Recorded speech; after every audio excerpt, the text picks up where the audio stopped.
বুড়ির ঘর।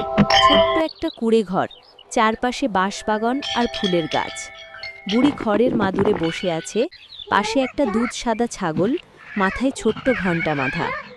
বুড়ি ছাগলকে খাওয়াচ্ছে, আর ছাগল মুখে হাসি নিয়ে মিষ্টি গলায় বলছে, মা, তুমি খেয়েছো তো? বুড়ি হেসে উত্তর দিচ্ছে, আহা, তোকে খাওয়ালেই আমার পেট ভরে। রাতে দুষ্টু নেকড়ে।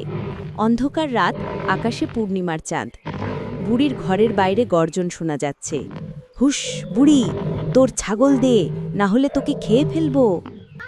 বুড়ি ভয়ে কাঁপছে, দরজার আড়ালে লুকাচ্ছে। ছাগলের সাহস। ছাগল হঠাৎ দরজার সামনে দাঁড়িয়ে যায়।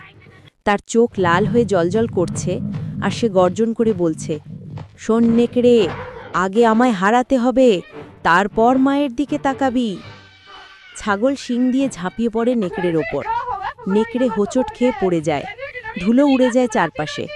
ভয়ে নেকড়ে জঙ্গলের দিকে দৌড়ে পালায়। সুখের মুহূর্ত। বুড়ি ছাগলকে জড়িয়ে ধরে কাঁদছে।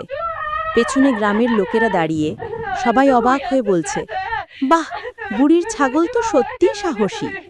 ছাগল হাসি মুখে বুড়িকে বলে, মা, আমি তোমার সন্তান, তোমার পাহারাদার। আকাশে রংধনু ওঠে, আর দৃশ্যটা ধীরে ধীরে